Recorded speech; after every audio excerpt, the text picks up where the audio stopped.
Outstanding. Thank you, ma'am. Okay, welcome.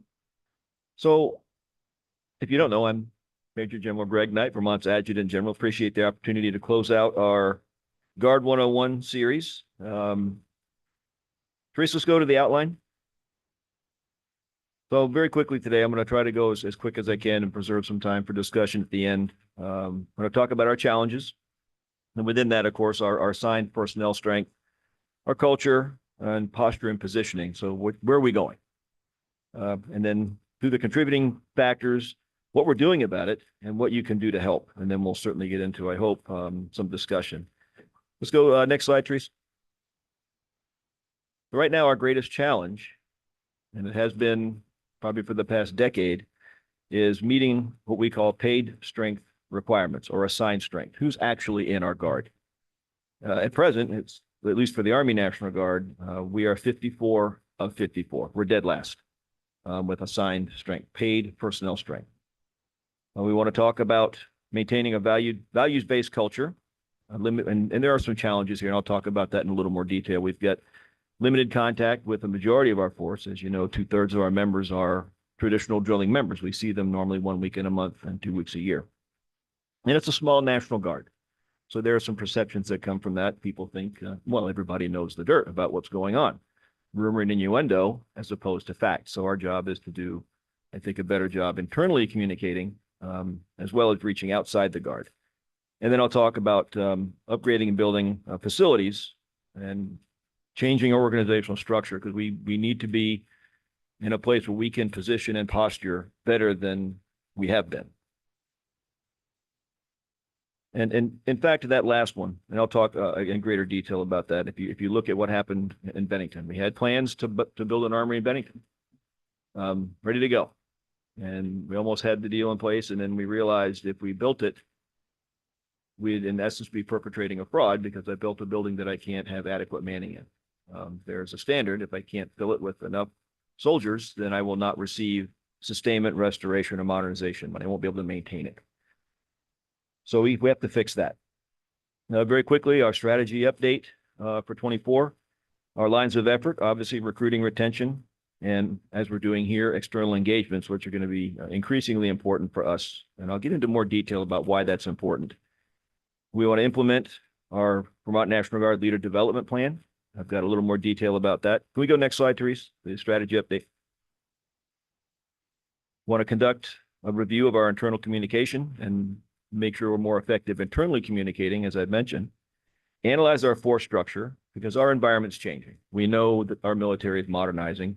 The Army is no exception, and by extension, the Army National Guard. So at some point, we're guessing in the next 5 or 6 years, we're going to have to modernize. We don't know what that means yet. And aligned with that is transforming our facilities and infrastructure to meet those future needs. And when I say meeting our future needs, we have a dual mission. We have a state response mission for domestic response and the request of the governor, and to support our federal mission. Next slide. So there are factors contributing to our assigned strength, specifically recruiting. How do we get people into our Guard? Our force structure, what we currently have, what we should have, is high. As you compare it, I'll have a chart here momentarily, is very high compared to other states. And I think it's a matter of expectation management, what we call operational tempo. We're busy and we're going to be in demand. If you look at what we do as a Guard, we do our domestic response mission. We respond to floods like we did in July, other natural disasters, the pandemic, certainly. We participate in our state partnership program. We have our 3 state partners of North Macedonia, Austria, and Senegal. And then, of course, our federal missions. So we will, at times, we normally know it's a more predictable pattern of when we'll deploy. So there's some predictability for our force, but that still encompasses a lot of training and preparation for executing that federal mission. Now, the recruiting pool, there's a decreased interest, and you've probably seen all the news stories and the catastrophizing about, oh my gosh, the military is not meeting their recruiting goals. Well, no kidding.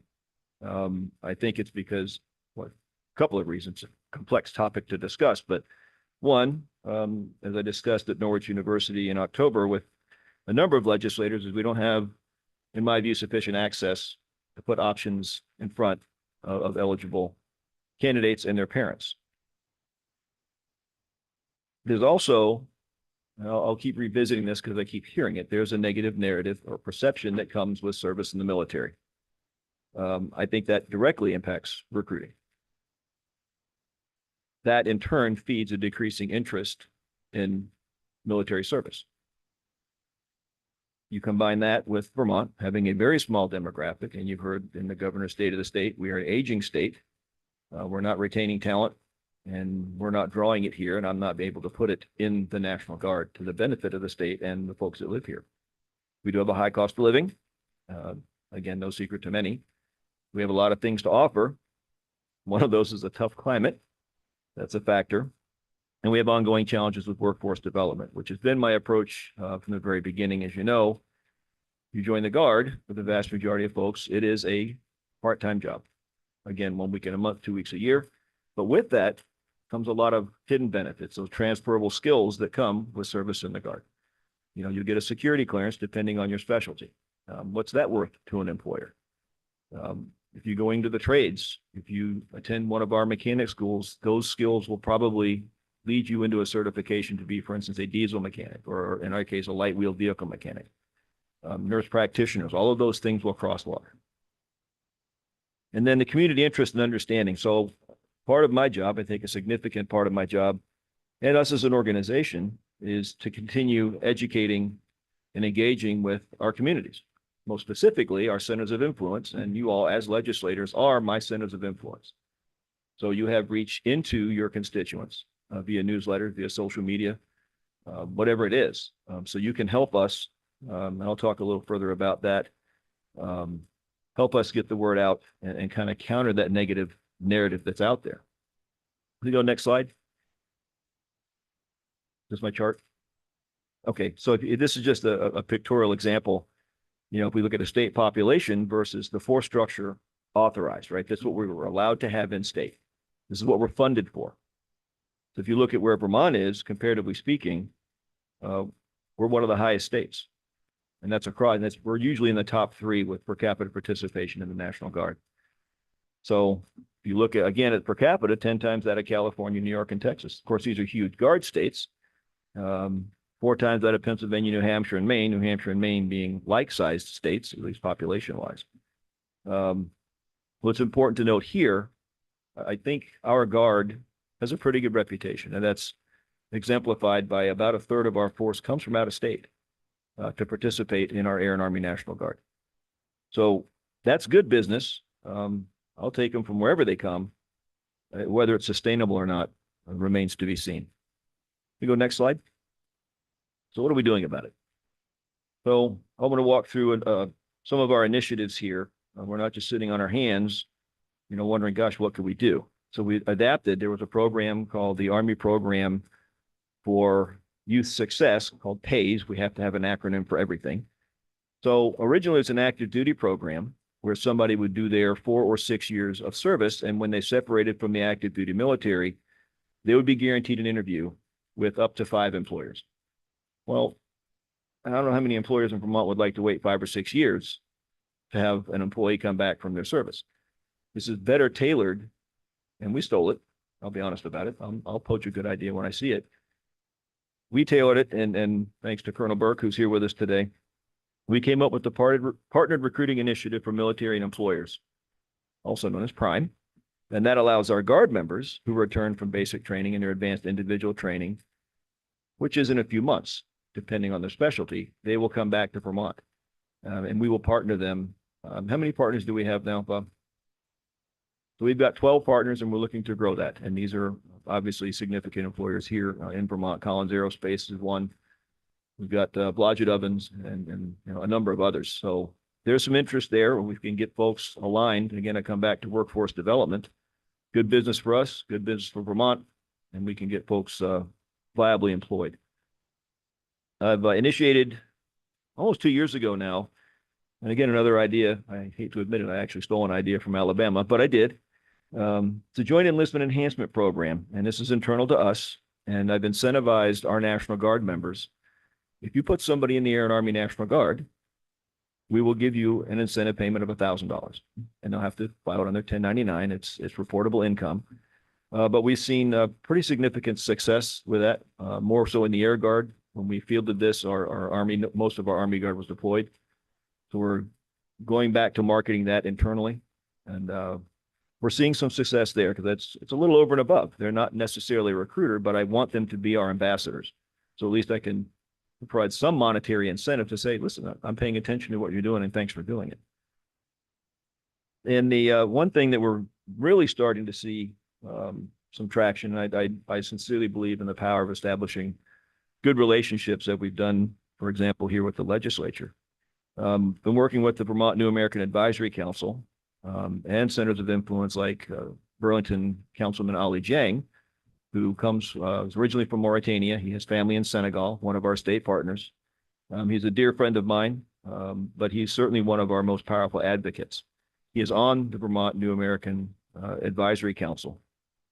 And what we're finding is the propensity to serve sometimes is greater in those communities. And I can tell you right now, in our Guard, both Air and Army, I have soldiers and airmen from Somalia, from Ethiopia, from Nepal, from Tibet, areas in South America, from India.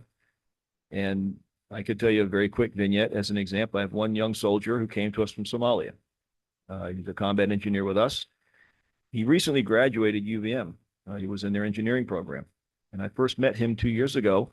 And I said, hey, what's your story?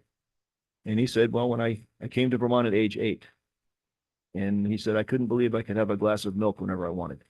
He'd come through the refugee camp in Kenya. And now he's here taking advantage of everything that Vermont and our National Guard offers. His education is paid for. He's got a viable part-time job with us, and he's probably got pretty solid employment with an engineering firm here in Vermont. That's just one example of many, and what this Guard can do. Connecting and engaging with the community. So we'll certainly keep working on media engagements, our legislative engagements. We'll leverage social media and legislative outreach. And this is, again, where you all come in, reaching into your constituencies. And we've got to do a better job communicating with you more frequently. And I think it was it Representative Gregoire had a great observation. I met with him some months ago. And I send out a legislative update every 6 months. And that's great. It's also 6 months too late. If I've got a lot of things that should be shared, I think, and I know you're buried in legislative emails, but if I've got something that's important that you could send, hey, did you know? And get that out via social media, your newsletter to your constituents, front porch forum, whatever that venue is, I think we're going to be better served to do that. But the other thing, I think having advocacy and a little more truth telling would dispel some of that negative messaging that's out there about the military. I mean, and I mentioned this at Norwich University. We've all heard, unless you're not paying attention, that somehow the military is woke. We've gone woke. Well, I have yet for somebody to define woke for me. Like I mentioned in Norwich, do I look woke to you? If woke is me offering, us as a Guard, offering opportunity for everybody who's eligible to serve, then I guess I'm guilty of being woke. Yes, ma'am.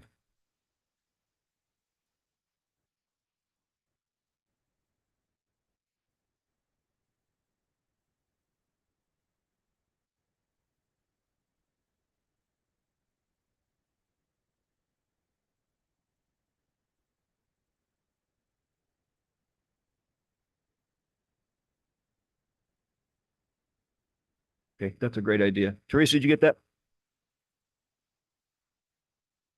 So the thought was to have for town meeting day, have some Guard literature to be able to hand out. So we'll make that happen. Thank you, ma'am. Excellent. So again, to me, the misinformation is out there, and this is even from members of Congress. I met with Congressman Ballot a few months ago at our fighter wing, and I talked a little bit about our recruiting and outreach into those underrepresented populations in Vermont. And I'll paraphrase, but basically they're members of Congress saying, well, we keep lowering standards for these people. That's patently false. The standard is the standard. You either pass the Armed Services Vocational Aptitude Battery or you don't. You make it through the Military Entrance Processing Station or you don't. That's the standard.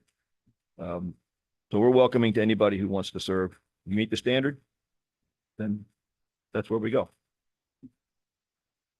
And the other thing that I think is important, and we always get hung up on money.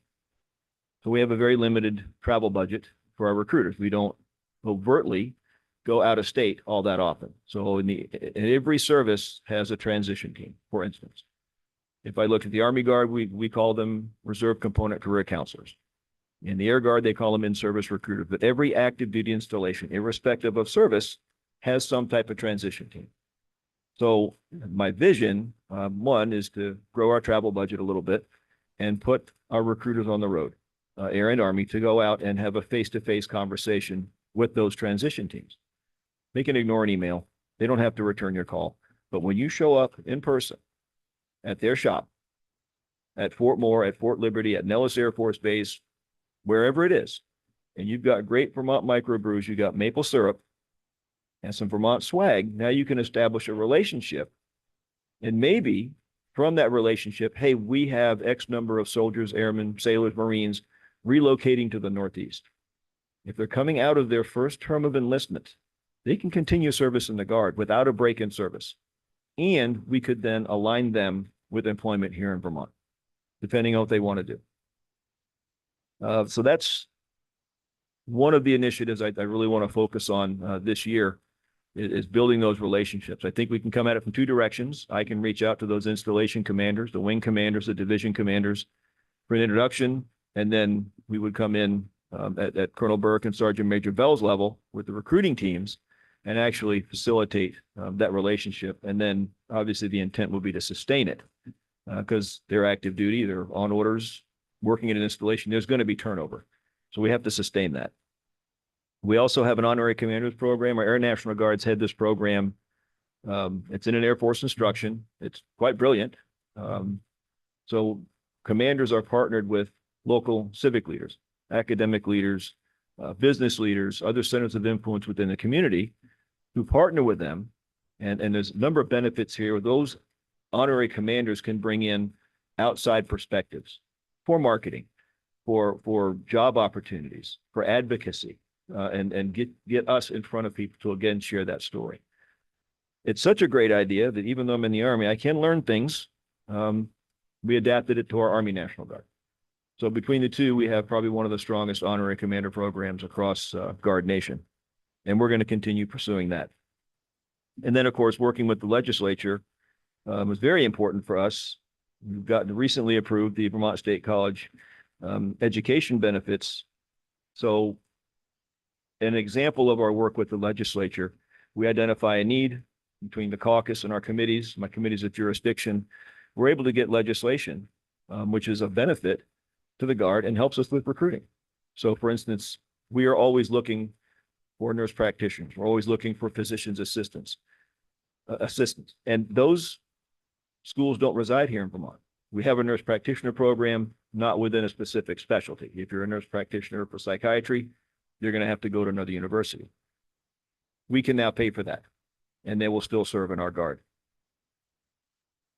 And again, I've been messaging, and we've seen a great growth in it. We've actually doubled the amount of funds that our members are using to further their education. I think that's another misconception out there. And they come back to, well, you know, gosh, if you're joining the military, that's the last best option. I'm not sure folks understand how educated we are.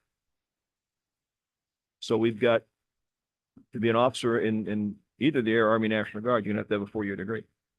A number of our enlisted members, senior NCOs, they already have bachelor's degrees or advanced degrees. And then the trades, the certificate producing programs. So we're a pretty incredibly educated force.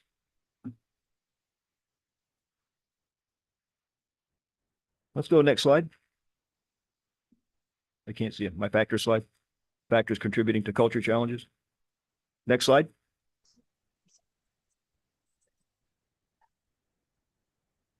Is it thinking?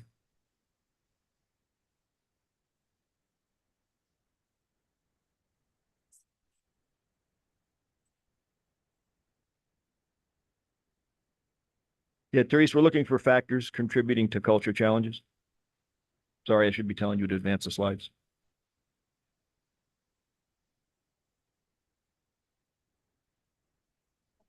That's fine. I can still talk to my notes. So there are factors contributing to our culture challenges. So I learned a while ago in this job, I will do interviews.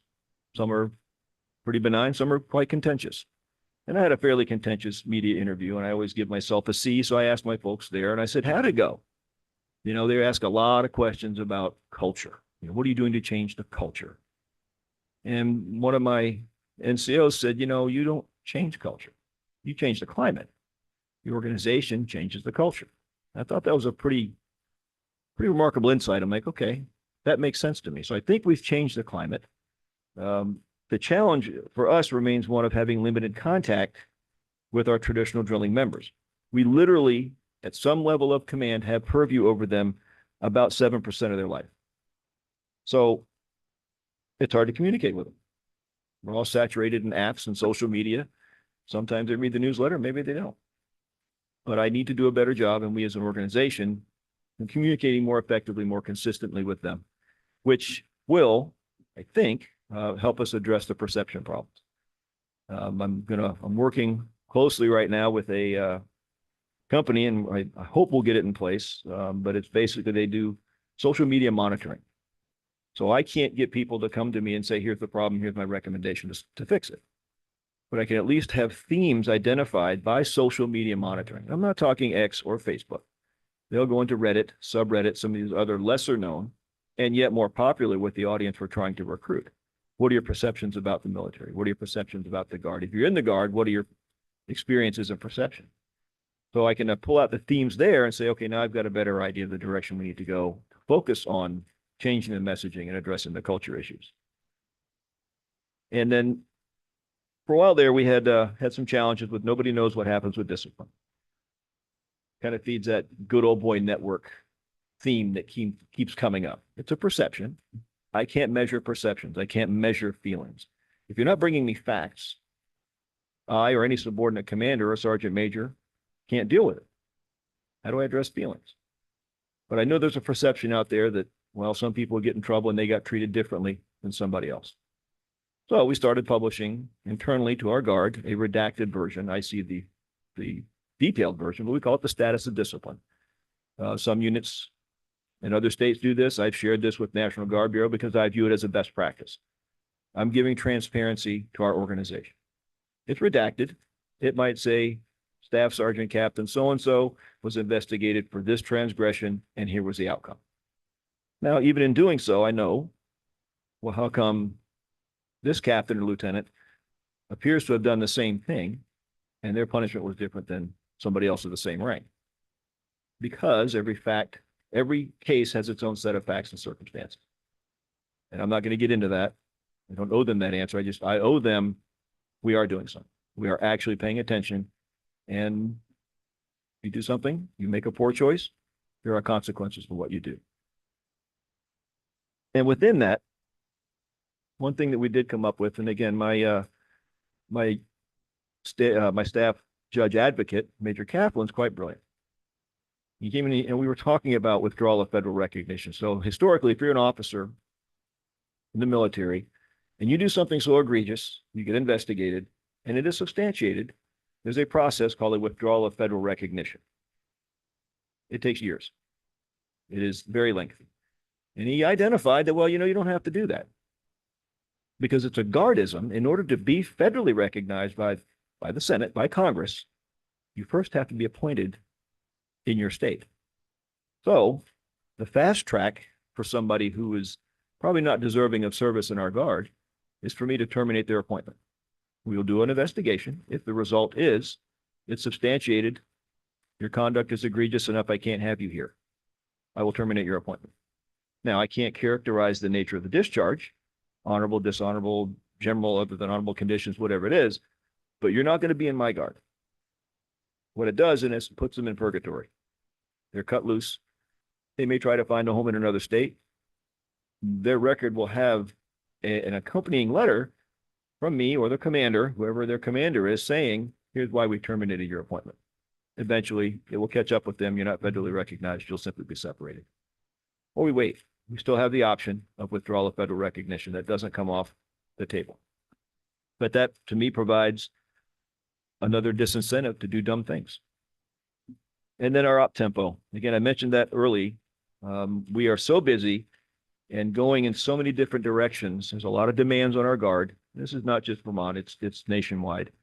It kind of diffuses our identity. Who are we? I mean, are we domestic response? Are we doing state partnership program? Are we doing our federal mission? Well, yeah, we're doing all of them. So part of what my job, I think, and I wouldn't call it an epiphany, but I had this thought the other day is a majority of what I do is to protect our command teams from bad policy or from budget issues. That's my job, is to keep those ankle biters from impacting their ability to do their job. And that, I think, will allow them to focus more on training for what they should be doing. The next slide. Are we on combat culture challenges? Okay. Giving me a problem again. I apologize. That's okay, Teresa.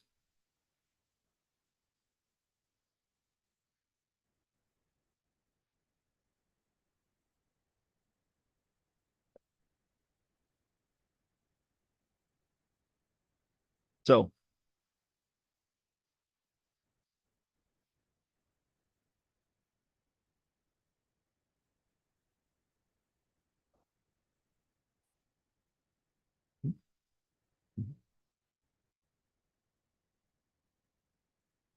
yep. So what we've done, the Air Guard got away from it, and I think it was foolish to do so. I'm very good friends with Wendy Mays, who's the executive director of the Vermont Association of Broadcasters. Remarkable supporters, obviously a number of radio stations. I work closely with them. They're all looking to fill airtime, and we're happy to take that opportunity.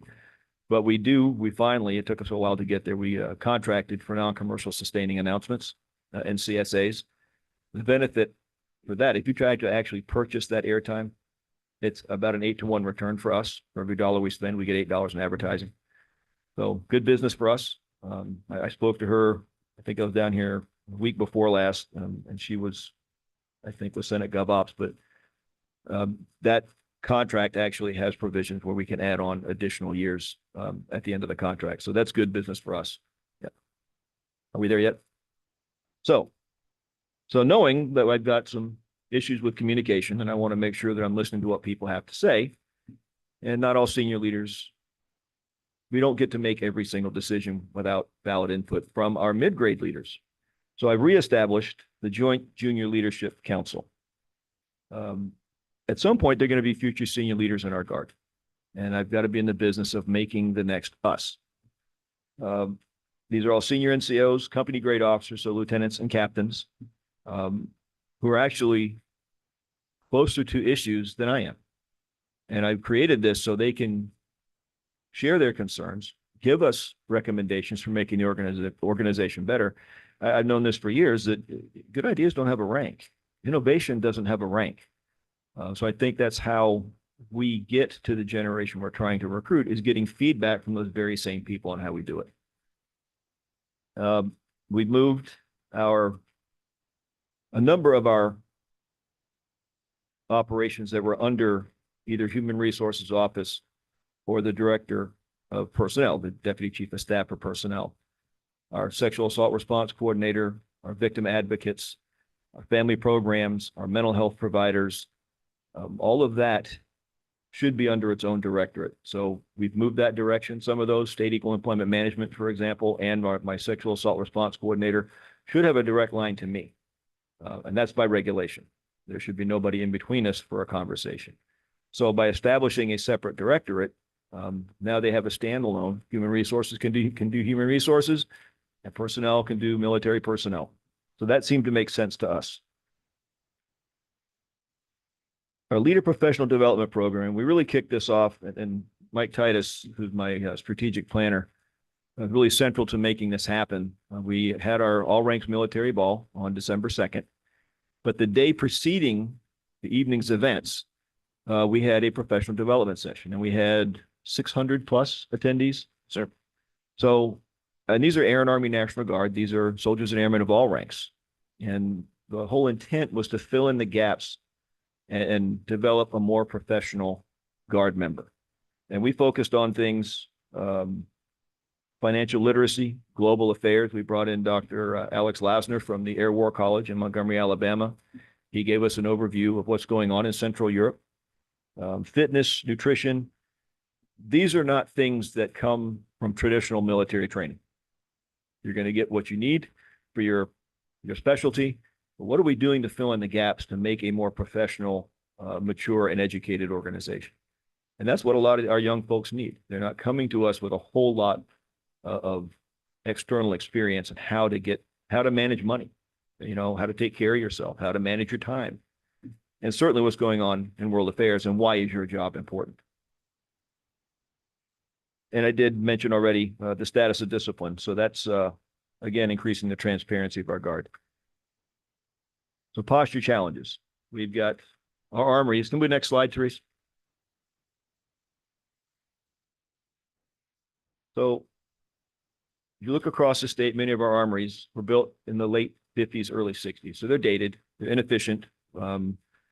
Because of our staffing levels, my assigned strength, if I don't have enough people in an armory, there's no money coming in to fix them.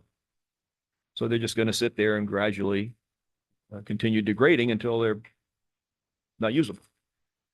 What I envision, what I'd like to see happen is 4 super armories in the 4 corners of Vermont with easier access to interstate, so high-speed routes for us to get to problem areas should the need arise. So rather than having 16 or 18 dated armories, sometimes in pretty remote locations, what if we had super armories that house multiple units built to the latest environmental and energy efficiency standards in 4 corners of Vermont?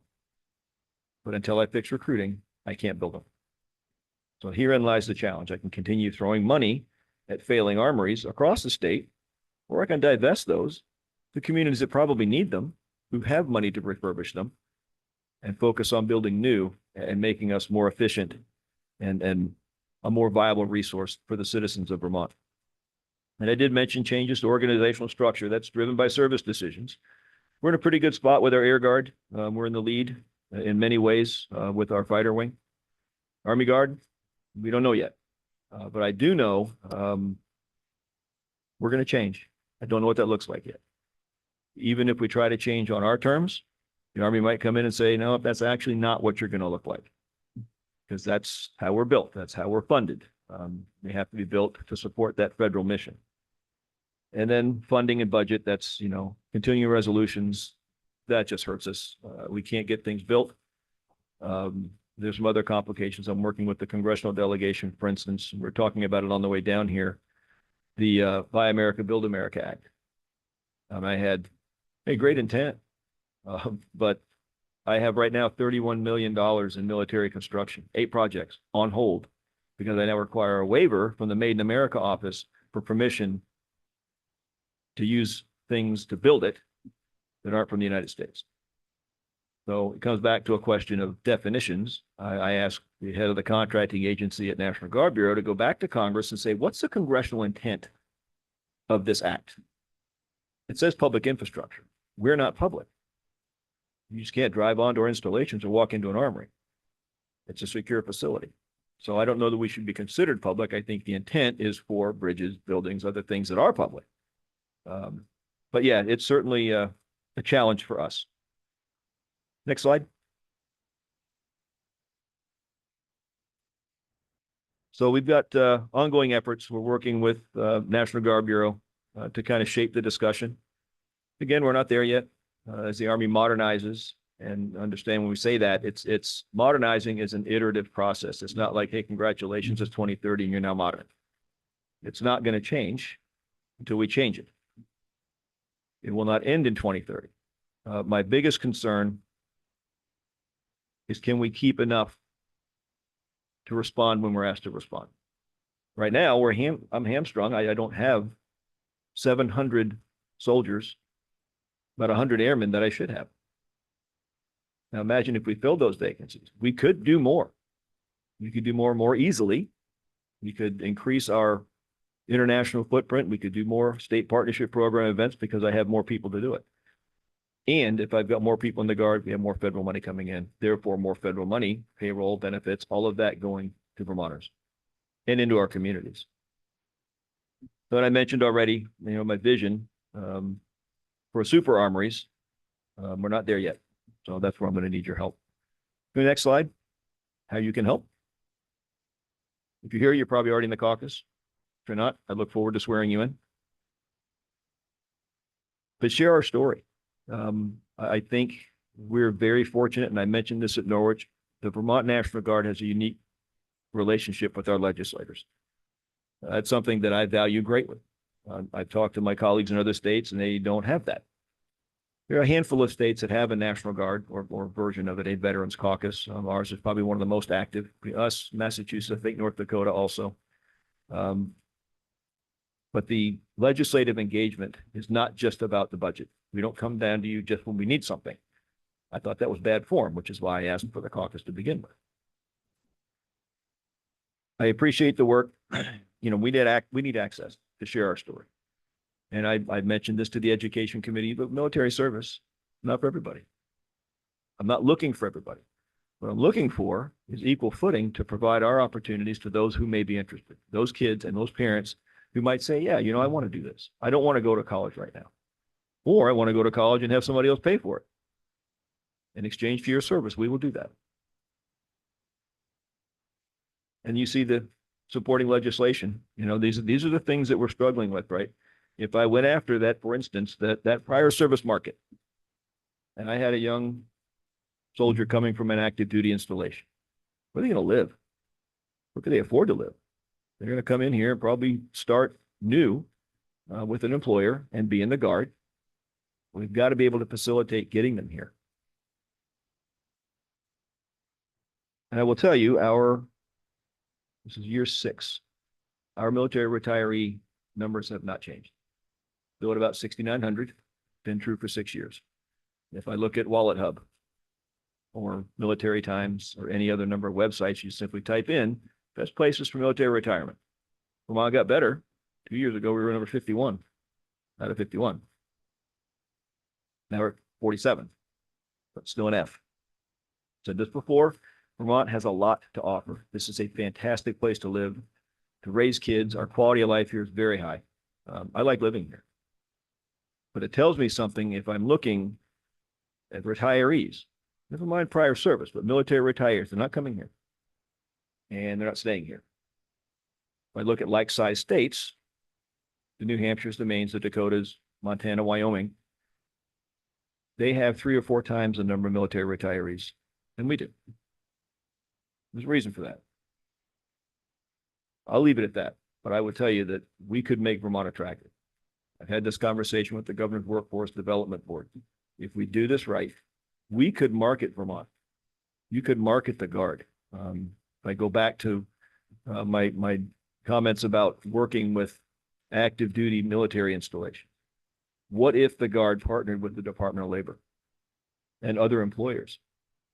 Those folks need to place people in the reserve component. That's their job. They have a mission.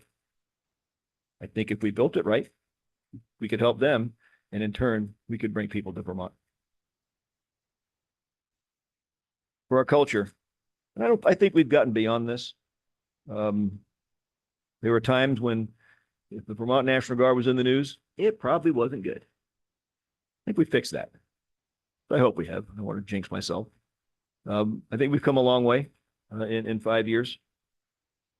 But if something bad happens, just know we're not ignoring it. Send me a note. Give me a call. I'll share what I can. But understand if it's a discipline issue, we're going to address it. I just have to know about it first. That's something else I would tell you. Bad news doesn't get better with age. So my approach to the media is tell the story first. Because if I'm telling you what happened, that's my narrative, not somebody else who thinks they know what happened. And I think we're a bargain when it comes to state funding. We don't have any issues with any of our fiscal oversight there. We've been very good stewards of our funds. And I would tell you the military construction, the vast majority of what we build here, as an example, because of our relationship with the congressional delegation between now and FY 26, we have about $26 million of military construction coming to Vermont. And that's in addition to what we've already got held up by the other issues that we're having. A lot of that goes to local contractors. Those are Vermont businesses and the communities that they serve. But anyway, hope I didn't take too long, but any questions, I'm happy to take. Yes, sir. What's the Guard's policy around conscientious objectors serving? Yeah, I haven't seen it. You could probably be a combat medic, but in the world we live in now, even a combat medic is probably going, given the environment, probably going to have a sidearm. I haven't seen one. Great question. And I'm sure that there's a big Army or Air Force policy that addresses that. Hank, I don't know if you've ever seen that. Yep. Yep.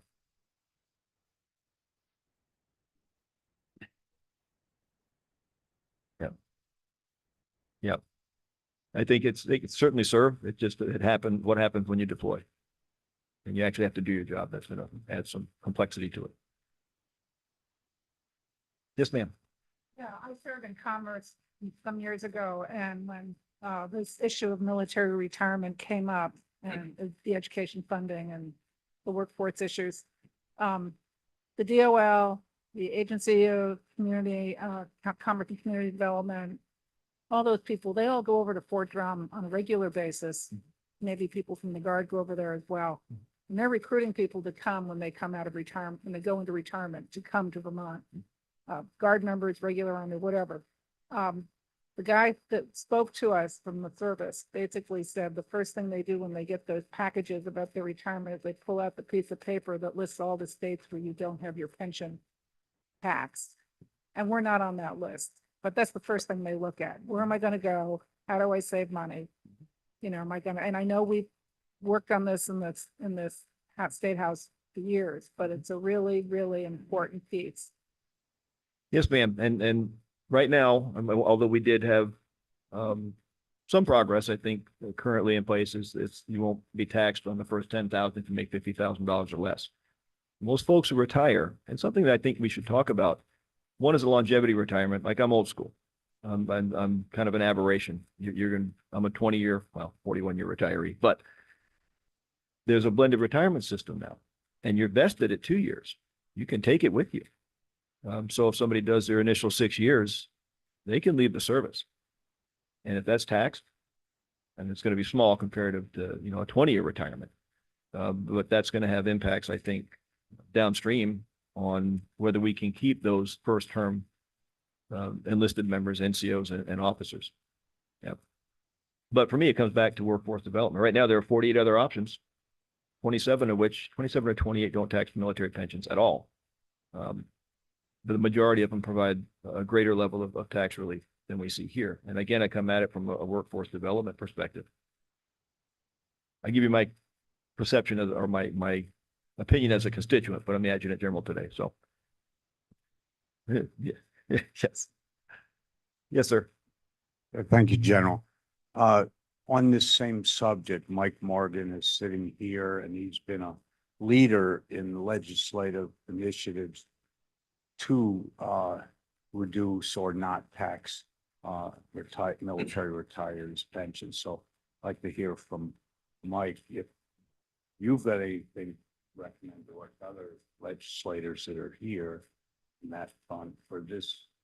That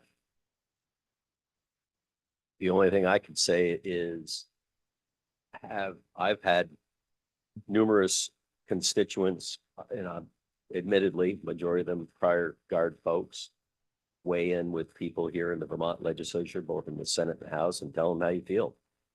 I talked to two people at an event yesterday that Rep. Higley and Rep. Hingo and I went to, or no, it's one person, but I talked to somebody else the day before elsewhere, walking about town in Milton, or 2 days ago before that. Anyway, both planning on exiting as soon as they get out of the Guard here. That's sad. That's a travesty. I can tell you, General Lake can tell you of more, but I can tell you in the last 2 years, at least 6 or 7 people have gone to the state of Tennessee alone. They just said, peace out, I'm signing out. My pension's not taxed there. That's a killer for us. Until that gets done, that's a killer for Vermont. That's an end game or a game over, I should say, for people because they're looking at, you're going to be living, it's like when somebody gets on Social Security, you're going on a much more limited income. And you've got to make real choices on, can I afford it? Can I not afford it? We passed a budget last year that had $500 million in new spending in the state of Vermont. Governor's office estimate on that, about $1,200 per family.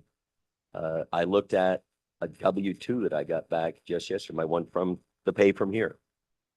Used to be in the state of Vermont, about a 25% ballpark. It's public stuff. I think my federal taxes on the pay from here was $1,500. Used to be, it was about 25%. Some of the people my age remember that? Used to figure about 1 to 4 to 1 ratio.